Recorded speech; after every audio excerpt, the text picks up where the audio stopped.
Have you ever felt like you were smarter than your boss? Or how about this? Man, if this was my business, I could run it way better than this. Well, you know what?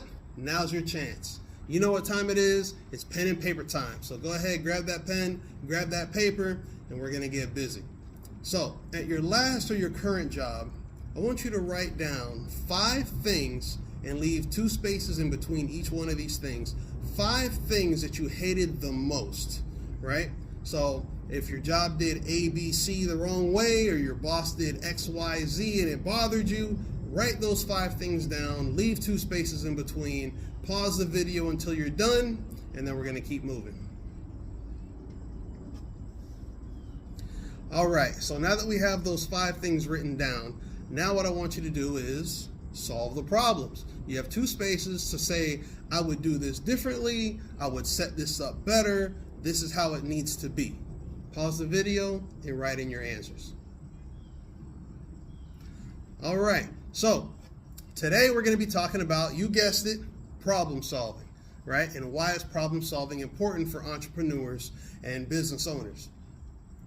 First thing I want to do before we get into that is to make a distinction between just being an entrepreneur and being a business owner, and what is really the difference, right? So being an entrepreneur means that you went out on your own, you started a business, you got it registered, you got some clientele, and you're conducting business. You're an entrepreneur, congratulations.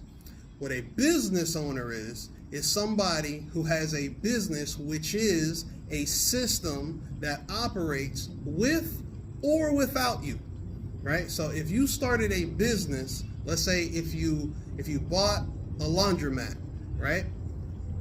You shouldn't have to sit at the counter, make sure that, that the people have the soap, that the machines are working, that the ATM machine gets filled, floors are swept, the clothes get folded and delivered. You shouldn't be the one doing everything in the business if it is a real business, right?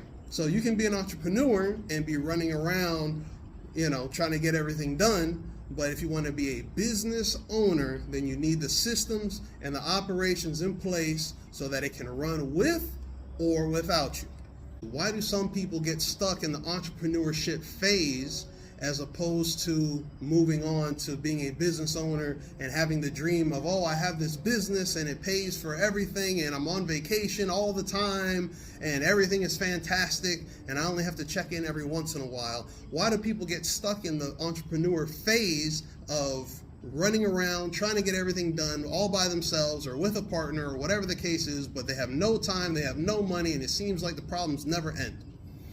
So what it basically boils down to is that the working class trades their time for money, right? You can hear it in the language. I want to work for myself. I want to be my own boss. I want to work my own hours. All of that in the language, you can hear it is that you're going to be working, right? Trading your time for money. What the world class does is completely different. The world class trades ideas and solutions to problems for money. Now, since your time is limited, if you're trading time for money, your income is going to be limited.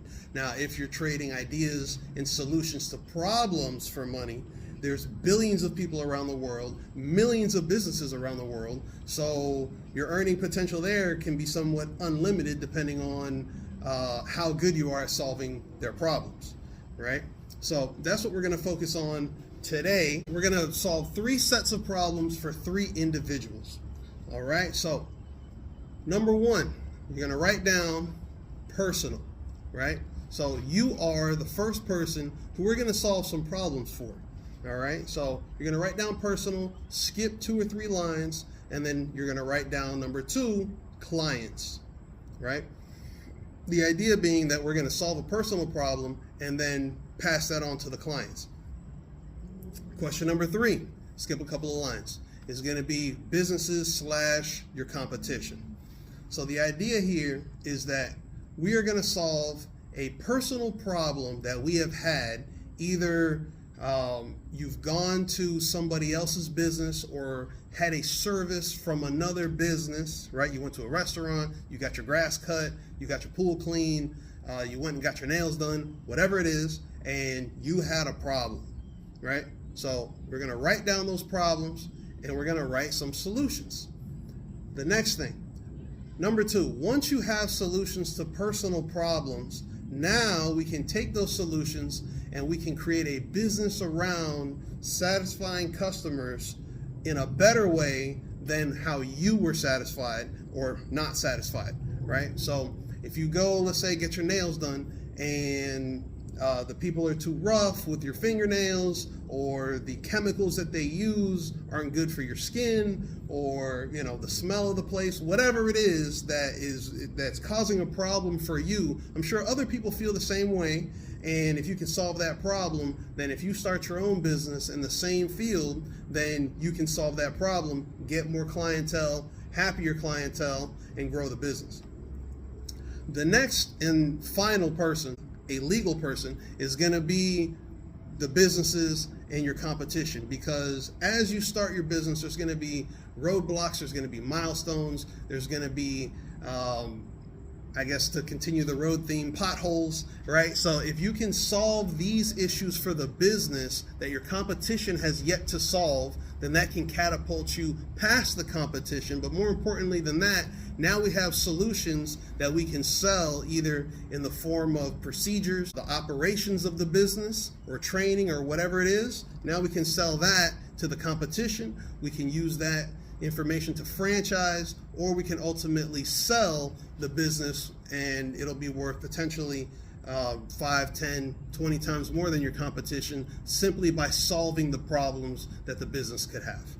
So now that we have our 3 people who are going to solve the problems, let's think back to our passions, our purpose, and our interests, as well as our skill sets and the type of business that you have in mind already. And let's focus on solving personal problems, client problems, and business problems with those in mind. All right, so once you guys finish, I'll go ahead and see you in the next video, where we're going to start talking about research and putting all the pieces together.